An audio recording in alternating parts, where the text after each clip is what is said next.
Okay guys, I just wanted to start by showing you the temperature, how it reads in my truck right now. We are at -1. Wind chill factors make it about -17.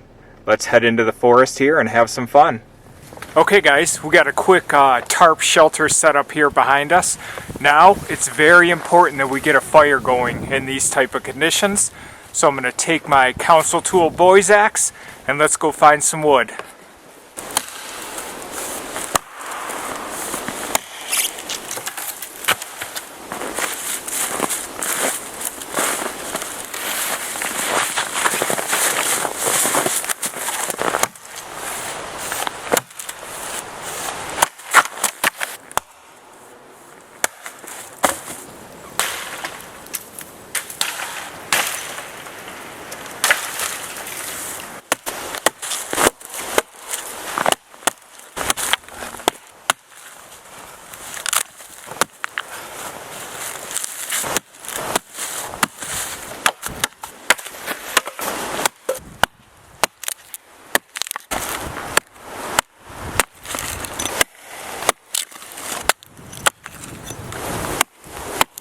Right now guys, all I'm doing is just trying to get as many feathers as we can, or shavings, to get our fire started.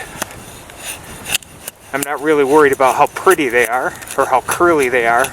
I just want to get this thinner material so we can get our ferro rod started, get it started with our ferro rod. And I'm throwing them all on my shemagh over here, all these shavings.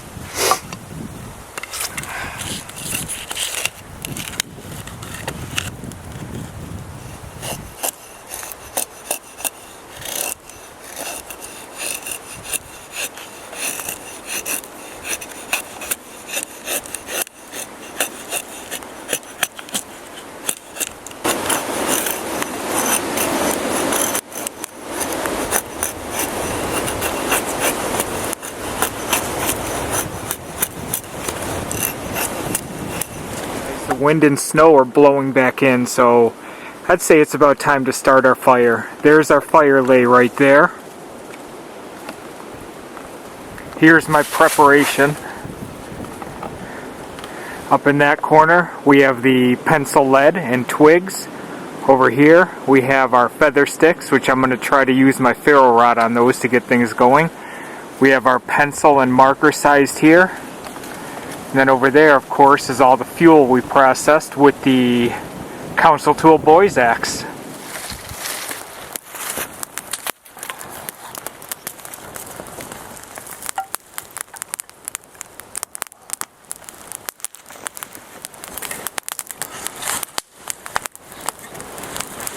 Guys, who doesn't love a nice outdoor fire?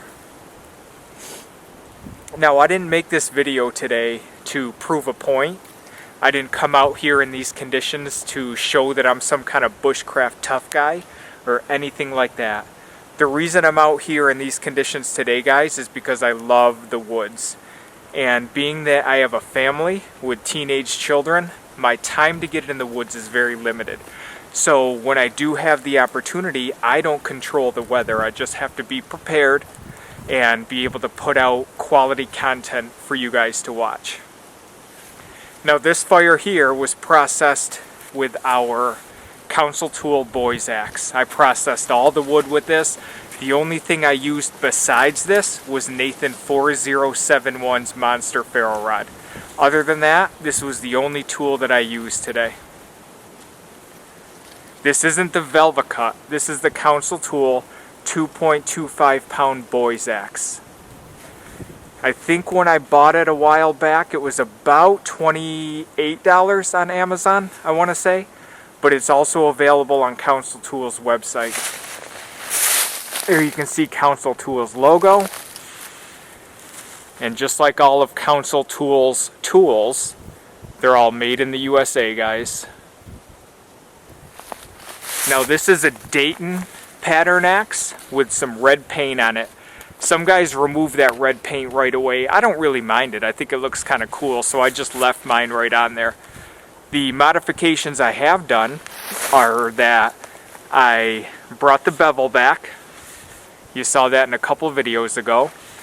I also sanded the handle and threw on a few coats of boiled linseed oil. And that's it, guys.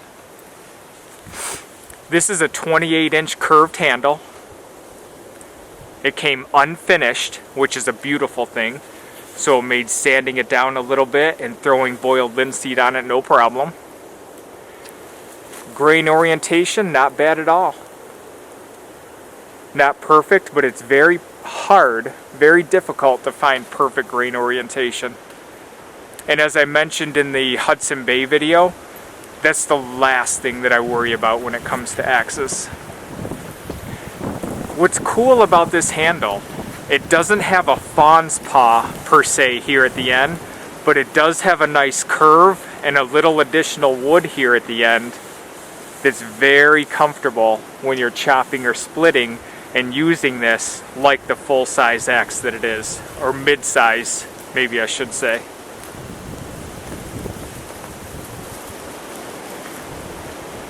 Seated very, very well. Let me show you the wedging here. They painted over it, but you can see the wedging. You can make that out, I believe.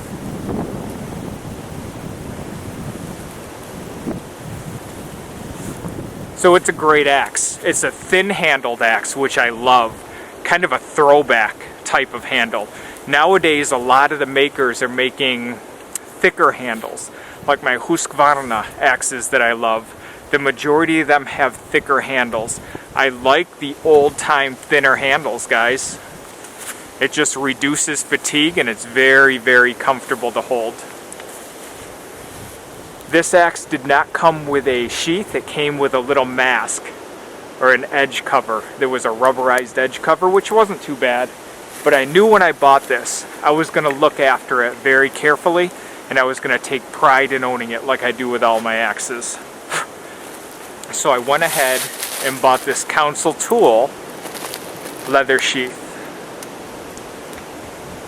This is sold on their website for maybe, I don't know how much it would be now. I think I paid between $15 and $20 for it. But it's a beautiful buckle leather sheath. You can see the riveting and the sewing. This sheath is made for their single bit axes. So it's not customized to the 2.25 pound boy's axe here. I'll show you what I mean. When you put it in and you go to buckle it, it has holes right about to here. And that's to fit various types of axes. Now with that hole, it was a little bit loose on my boy's axe. All I did was I took a nail and I made an additional hole. And let me show you what I mean. So the factory holes are going to come right about to there, so you still have a little bit of a gap. The hole that I made, which is back here, enables this sheath to fit nice and tight around the head and handle. Simple modification too, guys, just a hammer and a nail. And now that's nice and tight. Beautiful, beautiful sheath. Beautiful axe, I love it. I can't say enough good things about Council Tool axes. I have a couple more that I own that I'm going to be doing videos on here pretty soon. I hope you guys are enjoying the axe series that I'm doing. I was asked a few questions about the axes I own, so I thought I would, right at the start of the new year, that I would show axes that I own through a little bit of a series, through a series of videos, and I'm having a lot of fun doing it. So this was the Council Tool 2.25 pound boy's axe. We used it for splitting, we used it for chopping, we used it for feather sticks, and this thing was tremendous. I highly recommend any of Council Tool's tools, guys. It's great to see everybody. I thank you for joining me, and we will talk to you again down the road. Bye-bye, guys.